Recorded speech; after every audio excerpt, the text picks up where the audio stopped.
जय श्री श्याम। आस्तिक कहानियों में आपका स्वागत है। ओशो का दूसरा प्रवचन, आध्यात्मिक विश्व आंदोलन ताकि कुछ व्यक्ति प्रबुद्ध हो सके, जो कि मैं मृत्यु सिखाता हूँ। ओशो द्वारा ध्यान, मृत्यु और समाधि पर दिए गए 15 अमृत प्रवचनों में एवं ध्यान प्रयोगों का अपूर्व संकलन है, जो कि इस प्रकार है। इस संबंध में भी एक मित्र ने पूछा कि क्या हम अपने अतीत जन्मों को जान सकते हैं? निश्चित ही जान सकते हैं, लेकिन अभी तो आप इस जन्म को भी नहीं जानते। अतीत के जन्मों को जानना तो फिर बहुत ही कठिन है। निश्चित ही मनुष्य जान सकता है अपने पिछले जन्मों को, क्योंकि जो भी एक बार चित्त पर स्मृति बन गई वह नष्ट नहीं होती। वह हमारे चित्त के गहरे तलों में, अनकॉन्शियस हिस्सों में सदा मौजूद रहती है। हम जो भी जानते हैं उसे कभी नहीं भूलते। अगर मैं आपसे पूछूं कि 1950 में 1 जनवरी को आपने क्या किया था, तो शायद आप कुछ भी नहीं बता सकेंगे। आप कहेंगे कि मुझे याद नहीं, मुझे कुछ भी याद नहीं। 1 जनवरी 1950 कुछ भी ख्याल नहीं आता कि मैंने कुछ किया था क्या। लेकिन अगर आपको सम्मोहित किया जा सके, यानी हिप्नोटाइज किया जा सके और सरलता से किया जा सके, तो आप बेहोश होकर करके पूछा जाए कि 1 जनवरी 1950 को आपने क्या किया, तो आप सुबह से सांझ तक का ब्यौरा इस तरह बता देंगे जैसे अभी वह 1 जनवरी को आपके सामने से गुजर रही है। आप यह बता देंगे कि 1 जनवरी को सुबह जो मैंने चाय पी थी उसमें शक्कर थोड़ी कम थी। आप यह भी बता देंगे कि जिस आदमी ने मुझे चाय दी थी, उस आदमी के शरीर से पसीने की बदबू आ रही थी। आप इतनी छोटी बातें बता देंगे कि जो जूता मैंने पहना हुआ था वह मेरे पैर में काट रहा था। सम्मोहित अवस्था में आपके भीतर की स्मृति को बाहर लाया जा सकता है। मैंने उस दिशा में बहुत से प्रयोग किए हैं, इसीलिए आपसे कहता हूँ। और जिस मित्र को भी इच्छा हो अपने पिछले जन्म को जानने के बारे में, उसे लाया जा सकता है, लेकिन पहले उसे इसी जन्म में पीछे लौटना पड़ेगा। इस जन्म की ही स्मृतियों में पीछे लौटना पड़ेगा। वहां तक पीछे लौटना पड़ेगा जहां तक वह माँ के पेट में कंसीव हुआ, गर्भ धारण हुआ, और उसके बाद फिर दूसरे जन्म की स्मृतियों में प्रवेश किया जा सकता है। लेकिन ध्यान रहे, प्रकृति ने पिछले जन्मों को भुलाने की व्यवस्था अकारण ही नहीं की है। कारण बहुत महत्वपूर्ण है। पिछले जन्म तो दूर है, अगर आपको 1 महीने की भी सारी बातें याद रह जाए तो आप पागल हो जाएंगे। 1 दिन की भी अगर सुबह से शाम तक की सारी बातें याद रह जाए ना, तो आप जिंदा ही नहीं रह सकोगे। तो प्रकृति की सारी व्यवस्था ये है कि आपका मन कितने तनाव झेल सकता है, उतनी ही स्मृति आपके भीतर शेष रहने दी जाती है। शेष सब अंधेरे गर्त में डाल दी जाती है। जैसे एक घर में कबाड़ घर होता है ना, पीछे बेकार चीजें आप कबाड़ घर में डालकर दरवाजा बंद कर देते हो, वैसे ही स्मृति का एक कलेक्टिव हाउस है, एक अनकॉन्शियस घर है, एक अचेतन घर है, जहाँ स्मृति में जो बेकार होता चला जाता है उसे चित्त में रखने की जरूरत नहीं, वे सब संग्रहित होता रहता है। वहाँ जन्मों जन्मों की स्मृतियाँ संग्रहित हैं। लेकिन अगर कोई आदमी अनजाने बिना समझे हुए उस घर में प्रविष्ट हो जाए तो तत्क्षण पागल हो जाएगा। इतनी ज्यादा है वे स्मृतियाँ। एक महिला मेरे पास प्रयोग करती थी। उनको बहुत इच्छा थी कि वह पिछले जन्मों को जाने। मैंने उन्हें कहा कि यह हो सकता है, लेकिन आगे की जिम्मेवारी समझ लेनी चाहिए, क्योंकि हो सकता है पिछले जन्म को जानने के बाद आप बहुत चिंतित और परेशान हो जाएं। क्योंकि कहा नहीं, मैं क्यों परेशान होऊंगी, पिछला जन्म तो हो चुका ना, अब क्या फिक्र की बात है। उन्होंने प्रयोग शुरू किया। वे एक कॉलेज में प्रोफेसर थी, बहुत बुद्धिमान थी, समझदार थी, हिम्मत वाली थी। उन्होंने प्रयोग शुरू किया और जिस भांति मैंने कहा, उन्होंने गहरे से गहरे मेडिटेशन किए, गहरे से गहरा ध्यान किया, धीरे धीरे स्मृति के नीचे की परतों को उखाड़ना शुरू किया। और एक दिन, जिस दिन पहली बार उन्हें पिछले जन्म में प्रवेश मिला, वह भागती हुई आई। उनके हाथ पैर कांप रहे थे, आंख से आंसू बह रहे थे। वे एकदम छाती पीट पीट कर रोने लगी और कहने लगी कि मैं भूलना चाहती हूँ उस बात को जो मुझे याद आ गई। मैं उस पिछले जन्म में अब आगे नहीं जाना चाहती। मैंने कहा कि अब मुश्किल है, जो याद आ गया अब उससे भूलने में फिर बहुत वक्त लग जाएगा। लेकिन इतनी घबराहट क्या है? उन्होंने कहा कि नहीं, नहीं, पूछिए ही मत।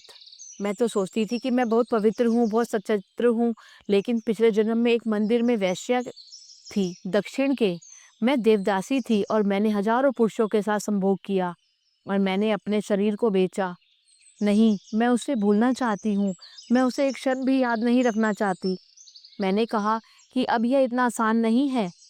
याद करना बहुत आसान है, भूलना बहुत मुश्किल है। पिछले जन्म में जाया तो जा सकता है, लेकिन जिसकी भी मर्जी हो, उसके रास्ते हैं। मेथडोलॉजी और महावीर और बुद्ध दोनों मनुष्यों ने मनुष्य जाति को जो बड़े से बड़ा दान दिया है, वह उनकी अहिंसा वहिंसा का सिद्धांत नहीं है, वह सबसे बड़ा दान है, जाति स्मरण का सिद्धांत। वह है पिछले जन्मों की स्मृति में उतरने की कला। महावीर और बुद्ध दोनों ही पहले आदमी हैं पृथ्वी पर जिन्होंने प्रत्येक साधक के लिए यह कहा कि तब तक तुम आत्मा से परिचित नहीं हो सकते जब तक तुम पिछले जन्मों में नहीं उतरते हो। और उन्होंने प्रत्येक साधक को पिछले जन्म में ले जाने की फिक्र की। और एक बार कोई आदमी अपने पिछले जन्मों की स्मृतियों में जाने की हिम्मत जुटा ले तो वह दूसरा आदमी हो जाएगा, क्योंकि वो इस जन्म में तो वो आदमी है। अपनी दूसरी स्मृति को याद करते ही वो दो आदमियों का रूप धारण कर लेगा। और जब एक आदमी की स्मृति आप नहीं संभाल पाते हो, तो दो दो आदमियों के जन्म के बारे में, दो दो आदमियों की जिंदगी के बारे में आप उसको कैसे संभाल पाओगे, कैसे देखोगे? क्योंकि उसे पता चलेगा कि जिन बातों को मैं हजारों बार कर चुका हूँ, उन्हीं को फिर कर रहा हूँ। कैसा पागल हूँ। कितनी बार मैंने संपत्ति इकट्ठी की, कितनी बार मैंने करोड़ों अंबार लगा दिए, कितनी बार मैंने महल खड़े किए, कितनी बार इज्जत, शान और पद, और कितनी बार दिल्ली के सिंहासनों की यात्रा कर ली, कितनी बार, कितनी अनंत बार किया। फिर मैं वही कर रहा हूँ और हर बार वही यात्रा असफल हो गई। वे यात्रा इस बार भी असफल हो जाएगी। तत्क्षण उसकी संपत्ति की दौड़ बंद हो जाएगी। तत्क्षण उसके पदों का मोह नष्ट हो जाएगा। वह आदमी जानेगा कि मैंने हजारों हजारों वर्षों में कितनी स्त्रियां भोगी। स्त्री जानेगी कि मैंने हजारों हजारों वर्षों में कितने पुरुष भोगे और न किसी पुरुष से तृप्ति मिली और न किसी स्त्री से तृप्ति मिली। और अब भी मैं यही सोच रहा हूँ कि इस स्त्री को भोगूं, उस स्त्री को भोगूं, इस पुरुष को भोगूं, उस पुरुष को भोगूं। ये करोड़ बार हो चुका है। एक बार स्मरण आ जाए इसका, तो ये फिर बार बार दोबारा नहीं हो सकता, क्योंकि इतनी बार जब हम कर चुके हों और कोई फल ना पाया हो, तो फिर आगे उस दोहराने जाने का उपाय नहीं है, कोई अर्थ नहीं है। बुद्ध और महावीर दोनों ने जाति स्मरण के गहरे प्रयोग किए, स्मृति के अतीत जन्मों की स्मृति के। और जो साधक एक बार उस स्मृति से गुजर गया, वह आदमी दूसरा हो गया, ट्रांसफॉर्म हो गया, बदल गया।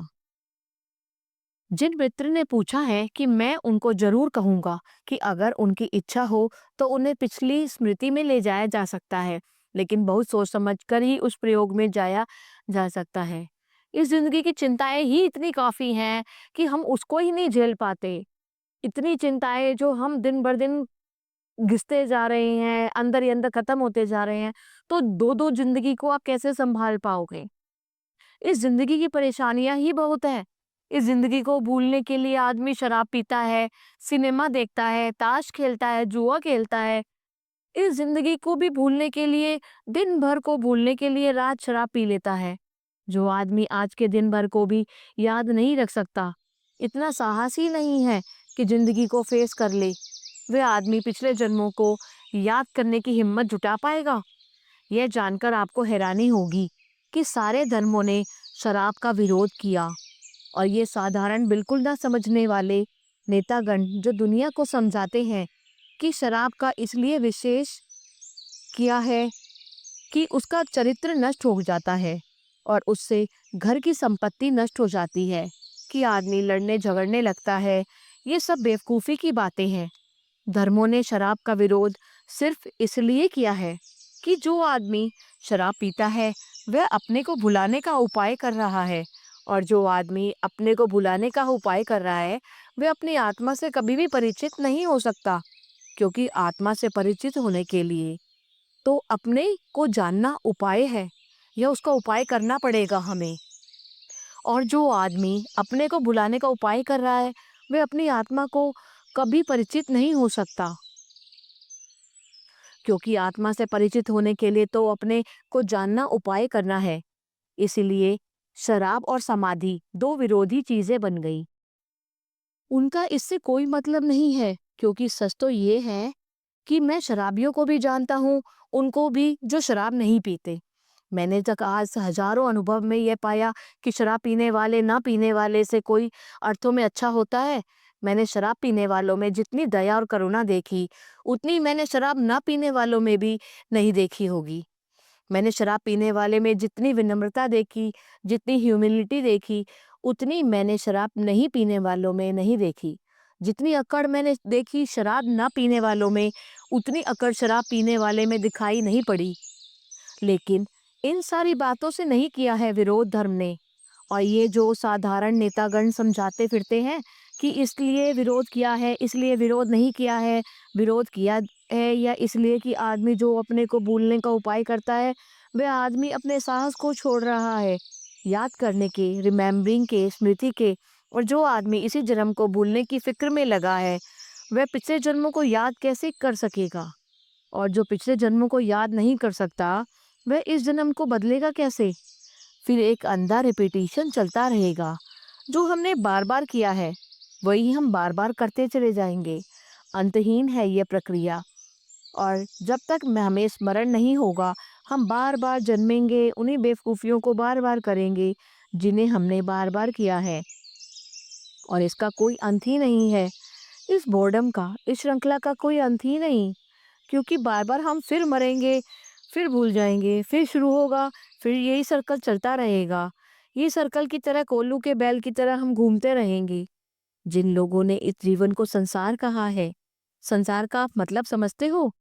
संसार का मतलब है व्हील, एक घूमता हुआ चाक, जिसमें स्पोक जो है, आरे जो हैं, वे फिर ऊपर चलते जाते हैं, फिर नीचे आते जाते हैं, फिर ऊपर चले जाते हैं, फिर नीचे आ जाते हैं। वह जो हिंदुस्तान के राष्ट्रीय ध्वज पर व्हील बना हुआ है ना, वह पता नहीं हिंदुस्तान के सोचने समझने वालों ने किस वजह से वहां रख दिया।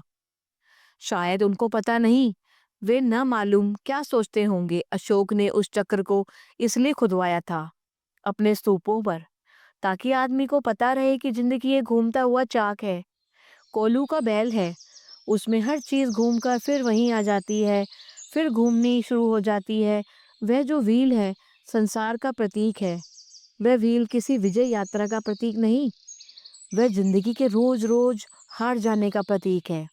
वह इस बात का प्रतीक है कि जो जिंदगी जो है, वह एक रिपीटेटिव बोर्डम है। वह बार बार दोहर जाने वाला चाक है। लेकिन हर बार हमें भूल जाते हैं कि इसलिए दोबारा फिर बड़े रसलीन होकर दोहराने लगते हैं।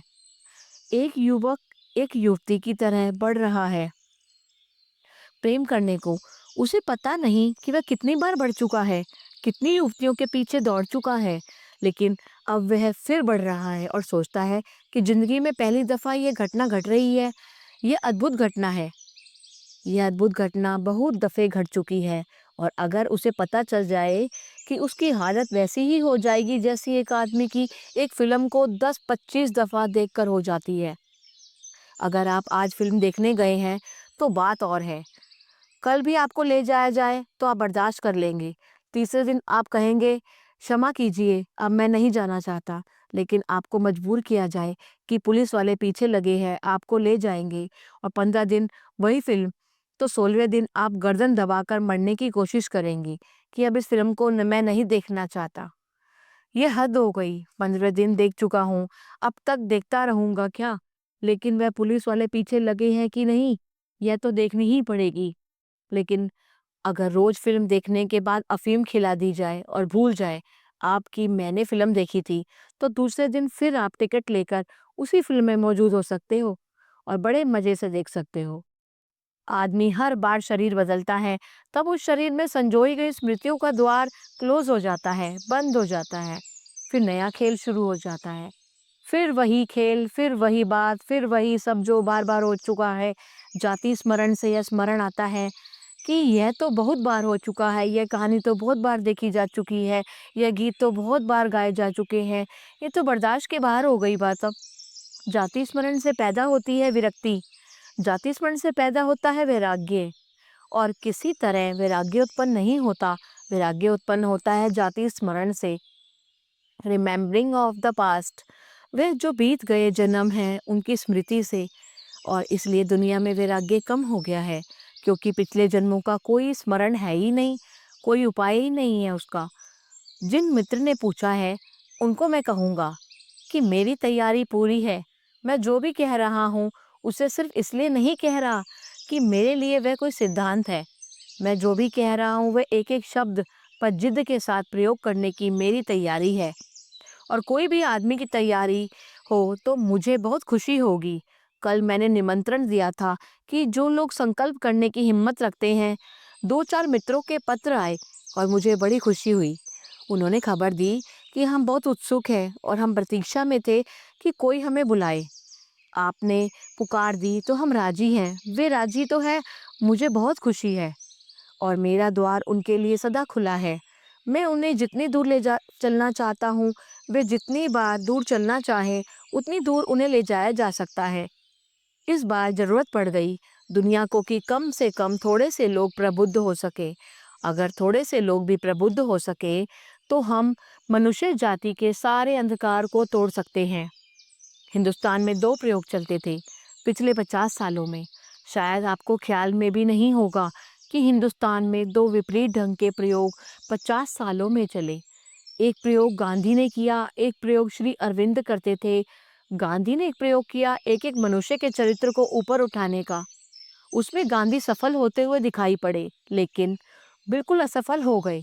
और गांधी के पीछे जिन लोगों को गांधी ने सोचा था कि उनका चरित्र मैंने उठा लिया, वे बिल्कुल मिट्टी के पुतले साबित हुए। जरा सा पानी गिरा और सब रंग रोगन बह गया। 20 साल में उनका रंग रोगन बह गया। वह सब हम सब देख रहे हैं। दिल्ली में उनके नंगे शरीर खड़े हैं। उनका सब रंग रोगन बह गया, वहीं कोई रंग रोगन नहीं रहा। अब वह जो गांधी ने पोत पात कर तैयार किया था, वह सब वर्षा में बह गया। जब तक पद की वर्षा नहीं हुई, तब तक उनकी शक्लें बहुत शानदार मालूम पड़ती थी और उनके खादी के कपड़े बहुत धुले हुए दिखाई पड़ते थे और उनकी टोपियां ऐसी लगती थी कि मुल्क को ऊपर उठा लेंगी। लेकिन आज वे टोपियां इस योग्य हो गई हैं कि गांव-गांव में उनकी होली जलाई जाए, क्योंकि वह मुल्क के भ्रष्टाचार के प्रतीक बन गई। गांधी ने एक प्रयोग किया था, उससे मालूम हुआ कि वे सफल हो रहे हैं, लेकिन बिल्कुल असफल हो गए। गांधी जैसा प्रयोग बहुत बार किया गया और हर बार असफल हुआ। श्री अरविंद का भी एक प्रयोग करते थे, उसमें वह सफल होते हुए नहीं मालूम पड़े, नहीं सफल हो सके, लेकिन उनकी दशा बिल्कुल ठीक थी। वे वह प्रयोग कर रहे थे कि क्या संभव है कि थोड़ी सी आत्माएं इतने ऊपर उठ जाए कि उनकी मौजूदगी, उनकी प्रेजेंस दूसरी आत्माओं को ऊपर उठाने लगे और पुकारने लगे और दूसरी आत्माएं ऊपर उठने लगी। क्या ये संभव है? क्या एक मनुष्य की आत्मा ऊपर उठे तो उसके साथ पूरी मनुष्य जाति की आत्मा उस स्तर पर ऊपर उठ जाए? यह केवल संभव है, बल्कि केवल यही संभव है। दूसरी आज कोई बात सफल नहीं हो सकती। आज आदमी तो इतना नीचे गिर चुका है, अगर हमने यह फ़िक्र की कि हम एक-एक करके आदमी को बदल देंगे, तो शायद यह बदलाहट कभी नहीं होगी।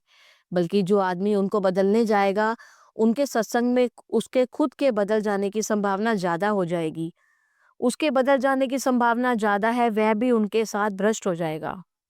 आप देखते हैं जितनी जनता के सेवक जनता की सेवा करने जाते हैं, थोड़े दिन में पता चलता है कि वही जनता की जेब काटने वाले सिद्ध हो रहे हैं।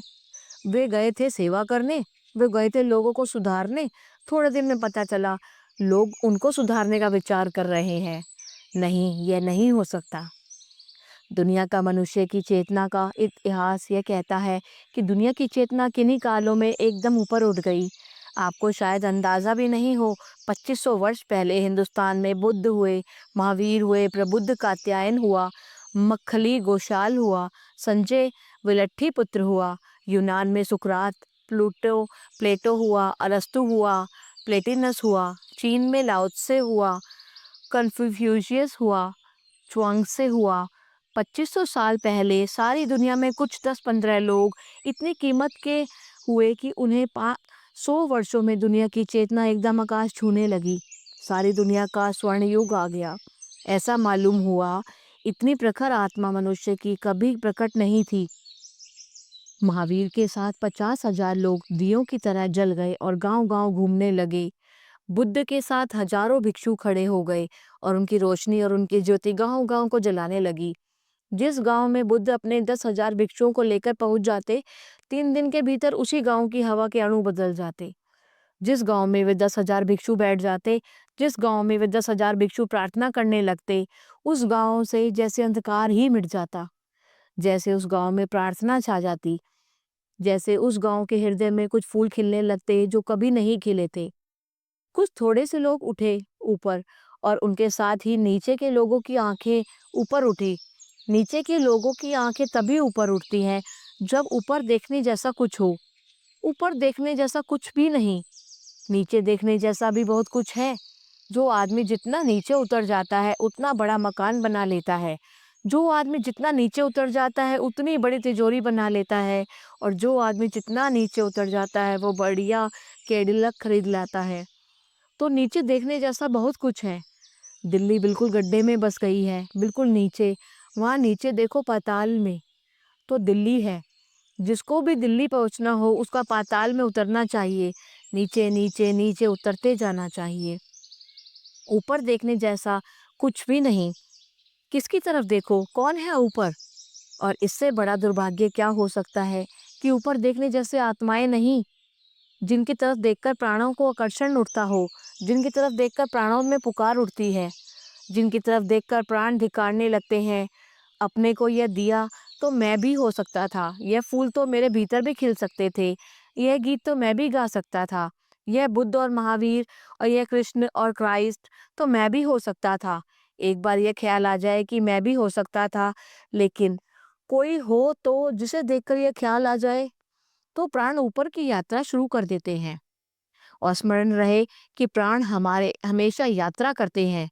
अगर ऊपर की नहीं करते तो नीचे की करते हैं। प्राण रुकते कभी नहीं, या तो ऊपर जाएंगे या नीचे। रुकाव जैसी कोई चीज है ही नहीं, ठहराव जैसी कोई चीज नहीं है, स्टेशन जैसी कोई चीज नहीं चेतना के जगत में कि जहां आप रुक जाएं और विश्राम कर लें। या ऊपर या नीचे, जीवन प्रतिक्षण गतिमान है। ऊपर की तरफ चेतनाएं खड़ी रहती हैं। मैं सारी दुनिया में एक आंदोलन चाहता हूँ, बहुत ज्यादा लोगों का नहीं, थोड़े से हिम्मत वाले लोगों का, जो प्रयोग करने को राजी हों। अगर 100 लोग हिंदुस्तान में प्रयोग करने को राजी हों और 100 लोग कष्ट कर लें इस बात को कि हम अब आत्मा को उन ऊंचाइयों तक ले जाएंगे जहाँ तक आदमी का जाना संभव है, तो 20 वर्ष में हिंदुस्तान की पूरी शक्ल बदल सकती है। विवेकानंद ने मरते वक्त कहा था कि मैं पुकारता रहा 100 लोगों को, 100 लोग आ जाओ, लेकिन वे 100 लोग नहीं आए। मैं हारा हुआ मर रहा हूँ। सिर्फ 100 लोग आ जाते तो मैं पूरे देश को बदल देता। लेकिन विवेकानंद पुकारते रहे, 100 लोग नहीं आए। और मैंने ये तय किया कि मैं पुकारूंगा नहीं, गांव-गांव में खोजूंगा, आंख-आंख में झांकूंगा कि वह कौन आदमी है। जो आदमी अगर पुकारने से नहीं आता तो उसे खींच कर लाना पड़ेगा।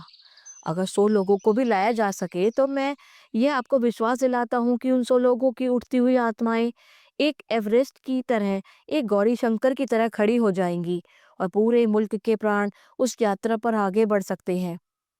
तो जिन मित्रों को मेरी चुनौती ठीक लगती हो और जिनको साहस और बल मालूम पड़ता हो कि जाने की हिम्मत है उस रास्ते पर जो बहुत अनजान है, जो बहुत अपरिचित हैं, उस रास्ते पर, उस समुद्र में जिसका कोई नक्शा नहीं हमारे पास, तो उसमें जाने की कि जिसकी हिम्मत हो, जिसका भी साहस हो, उसे समझ लेना चाहिए कि उसमें इतनी हिम्मत और साहस सिर्फ इसलिए है कि बहुत गहरे में परमात्मा ने उसको पुकारा होगा। नहीं तो इतना साहस और इतनी हिम्मत नहीं हो सकती।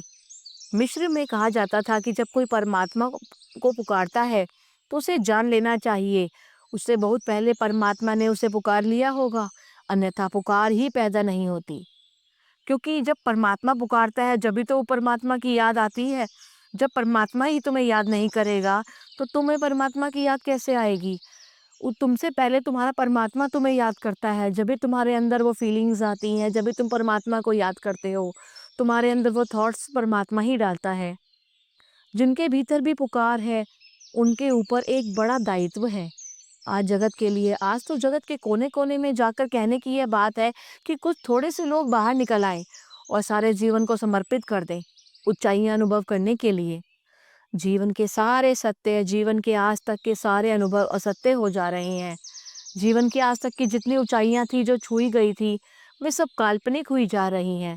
पुराण कथाएं हुई जा रही हैं। 100-200 वर्ष बाद बच्चे इनकार कर देंगे और बुद्ध और महावीर और क्राइस्ट जैसे लोग नहीं हुए। ये सब कहानियां हैं। एक आदमी ने तो पश्चिम में किताब लिखी है। उसने कहा कि क्राइस्ट जैसा आदमी कभी नहीं हुआ। यह सिर्फ एक पुराना ड्रामा है जो धीरे धीरे लोग भूल गए कि ड्रामा है और लोग समझने लगे कि हिस्ट्री है। अभी हम रामलीला खेलते हैं, हम समझते हैं कि कभी राम हुए, इसलिए हम रामलीला खेलते हैं। 100 वर्ष बाद बच्चे कहेंगे कि रामलीला खेली जाती रही और लोगों को भ्रम पैदा हो गया कि राम कभी हुए थे, रामलीला पहले है, राम पीछे। यह रामलीला एक नाटक रहा होगा, बहुत दिनों से चलता रहा, क्योंकि जब हमारे सामने राम और बुद्ध और क्राइस्ट जैसे आदमी दिखाई पड़ने बंद हो जाएंगे तो हम कैसे विश्वास कर ले कि ये लोग कभी हुए ही नहीं हुए थे कि नहीं। फिर आदमी का मन कभी ये मानने को राजी नहीं होता कि उससे ऊंचे आदमी भी हो सकते हैं। आदमी का मन यह मानने को कभी राजी नहीं होता कि मुझसे ऊंचा भी कोई है। हमेशा उसके मन में यह मानने का मन होता है कि मैं सबसे ऊंचा आदमी हूँ। अपने से ऊंचे आदमी को तो बहुत मजबूरी में मानता है, नहीं तो कभी मानता नहीं। हजार कोशिश करता है खोजने की, कोई भूल मिल जाए या फिर कोई खामी मिल जाए तो बता दूं कि आदमी भी नीचा है। तृप्त हो जाऊं कि यह बात गलत थी। कोई बात पता चल जाए तो जल्दी से घोषणा कर दूं कि पुरानी मूर्ति खंडित हो गई, वह मूर्ति अब मेरे मन में नहीं रही, वह खंडित हो गई, टूट गई। क्योंकि यह आदमी, अरे इस आदमी में यह गलती मिल गई, खोज इसकी चलती है। कोई गलती मिल जाए, बस उसका बुराई मिल जाए, मैं उसको नीचा दिखा दूं। नहीं मिल जाए तो इजाद कर लो, ढूंढो कि अपनी तरफ से लगा दो उस बात को, ताकि तुम निश्चिंत हो जाओ, तुम्हारे मन को तसल्ली मिल जाए कि मैंने अपनी जिद पूरी कर ली, मैंने उसको नीचा दिखा दिया या मैंने उसकी गलती बता दी। क्यों उसने मुझे नीचे गिराया तो मैं भी उसको नीचे गिराऊंगा। अपनी मूर्खता में तुम्हें लगे कि मैं बिल्कुल ठीक हूँ। आदमी धीरे धीरे सबको इनकार कर देगा, क्योंकि उनके प्रतीक, उनके चिन्ह कहीं भी दिखाई नहीं पड़ते। पत्थर की मूर्तियां कब तक बताएंगी कि बुद्ध हुए थे, महावीर हुए थे। कागज पर लिखे गए शब्द कब तक समझाएंगे कि क्राइस्ट भी हुए थे। और कब तक तुम्हारी गीता बता पाएगी कि कृष्ण थे।